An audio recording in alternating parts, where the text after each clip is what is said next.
Okay, we got all the saws out. We're gonna do a long-winded video. Up here on the top we have the Super XL automatic from '74 when it turned red. The blue Super XL automatic oiler '68, and the original XL automatic from '65, '66. And then we have the XL 500 and another XL automatic built in. This one was built in Canada, and then it's no Super XL. Super XL 922, Canada made. Two Terry built, one Terry built, one US built XL 400s. And then we have the Super XL 925. XL 850. Over there is a Super XL 902 Canadian made, a vibration isolated VI 955. And then we have an XL 923, an XL 903, XL 902 AM Canadian made, XL 800s, two of them, another 800, and then the Homelite 1050,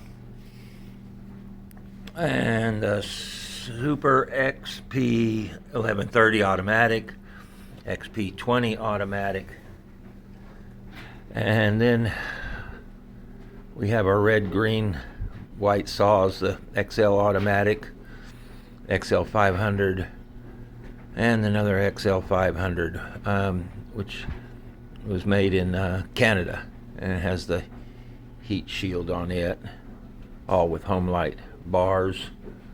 We have the Homelite 410, very good saw, 68cc. The XL 701 AM, that's a very rare saw, automatic oiler, 77cc.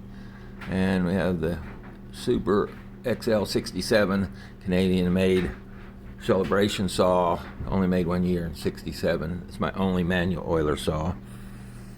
The XL 870, one of the capacitor discharge solid state, early solid state ignition saws. The Canadian made XP 350P Canadian made saw.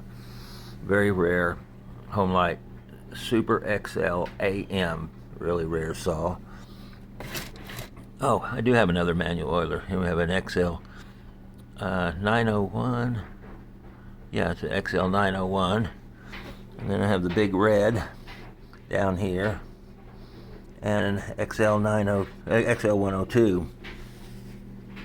And we have a VI Super 2, which is kind of hard to find. Those are pretty nice little lemon saws. And then the first 3 years of the 150, which are really kind of nice, smaller saws. I like them. The 71, 72, and 73.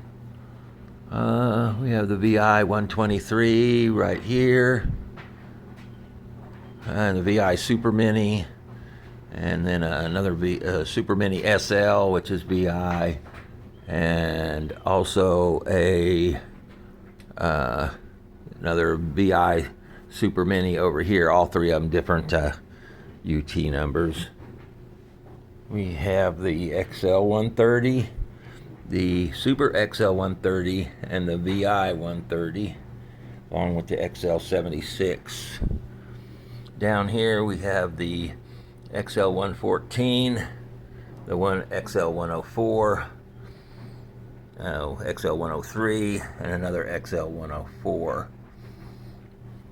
And I just finished the XL 113. Well, not finished. It needs paint on the white and decals, but that saw is almost ready for the shelf.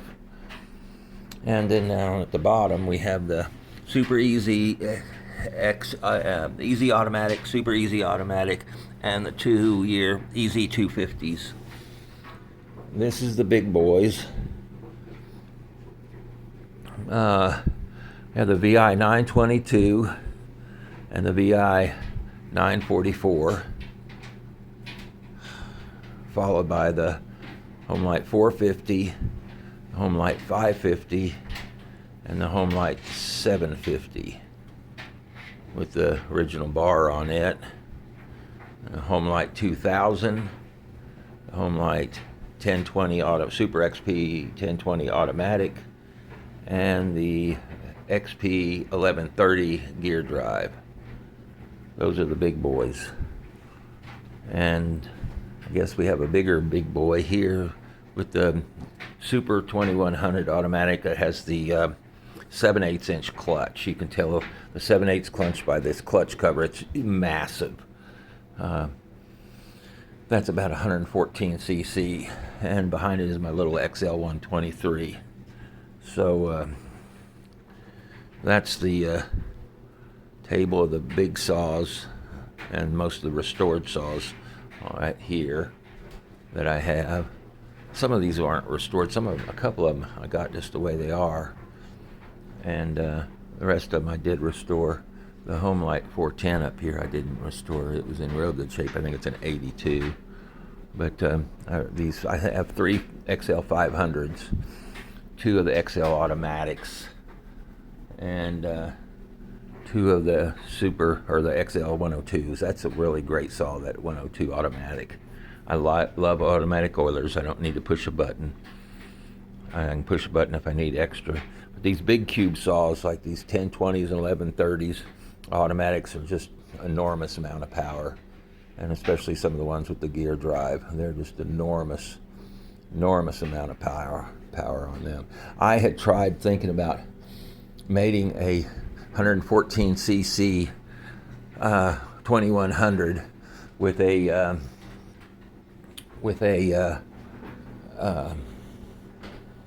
putting the piston and cylinder on a 1130, which would give this, instead of 110 or 100 cc, it'd make it 114 cc and recreating a 3100G, but I think that's a pipe dream.